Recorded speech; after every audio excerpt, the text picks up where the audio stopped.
Well, first of all, thank you for your time. No, absolutely, thank you. I'd like to start by you giving me a sense of the relationship your characters have amongst each other. It's a fun relationship that Peter and Liz have. You know, it's a friendship. It predominantly is like a typical high school friendship.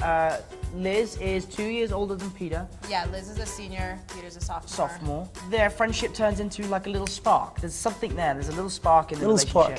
relationship. And it's a very cute version of what a high school kind of relationship is. And a real version. Yeah, it's very yeah. awkward. It's very awkward. It's really funny Awkward, really and real? awkward, and it felt really real. Yeah, it's funny, Yeah. like, we are able to have a conversation, but as soon as we find out that we like each other, It's we like- lose the ability to And talk we're to each other. frozen, and John made us do Well, that's so very many real times. life. Yeah, exactly. That's It's very real life. real. It's Exactly. very, very Oh, real. now, talking about real life, at the moment of casting, you were the very first real teenager to be cast as Spider-Man. Yeah. So, what are the pros of having such close proximity of your characters to your character's age?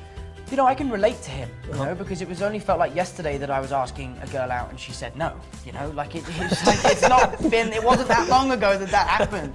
So I can just relate to him on a really like real level. But also like I just think being young with this character brings a level of energy and a sort of bubbly vibe, and also I was just up for everything. The stunt guys were like, "Do you mind doing this?" I was like, "Fuck yeah, dude, strap me up, let's go." What part of your characters do you think that actual people can relate to?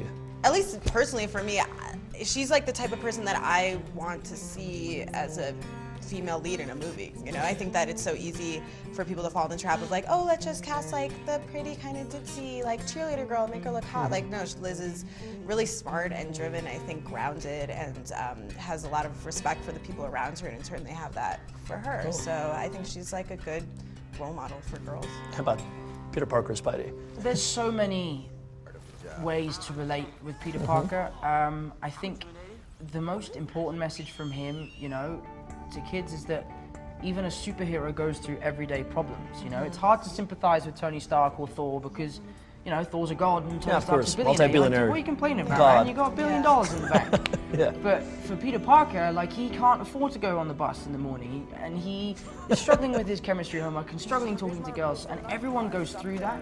So it's very refreshing for young kids to know that they're not alone, and that even a superhero goes through what they're going through. Being a fan of Spider-Man yourself, there are some traits of the comic book that sometimes get dropped off altogether Sure. in the movie version. What traits would you be adamant of showing on your version of Spider-Man? I think his... that's a good question. I think the thing that I was most adamant about putting in the movie was the fact that he enjoys being Spider-Man.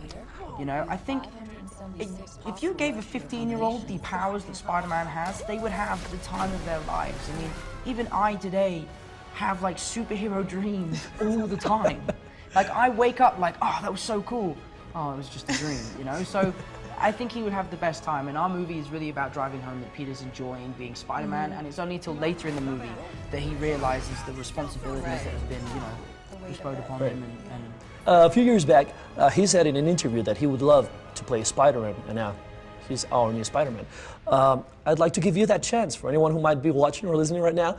Which character would you love to play on a big screen adaptation? I would be a Bond girl. Bond girl. And I've also said And he I'm wants to gonna be James James Bond. Bond and not say that because of him, but yeah, that'd be cool. In the Would be future, really we cool. did that. Really cool. What kind of Bond girl would you want to be? I want to be the one who's like kicking ass. I want to be Yeah. the one, that then It in would the be really end cool they to see face James off, Bond get you know? beaten up by Yeah, a Bond girl. yeah. He's hitting on her and he thinks maybe he's going to take her And then back she and she just switches kicks it- the shit yeah, out of him. that's what I'm That would trying be to do. really cool. How about a female version of Bond? Jane Bond? Jane Bond, That yeah. would be sick. For sure. I would absolutely do that. That'd be crazy. I think Bond needs to be about espionage again. Like in the Cold War era, like Right, about it's just about real spies. spies. Yeah. That would be pretty sick. Now, what would you say is the main difference between this Spider-Man and the other versions? The MCU Yeah. is the biggest difference. You know, we're bringing him home. He's back now with the Avengers, and Spider-Man finally has a goal. In the original Spider-Man's, his sort of mission was to protect the city. But That's in our right. Spider-Man, that's still apparent, but he also has this goal that he holds above like everything to become an Avenger. It's kind of like his world. Kind of like me wanting to be Spider-Man. so yeah, it's nice for him to have this crazy goal. Guys, thank you very much for your time. Thank you, Thank appreciate you. it. Best of lucks. Thanks.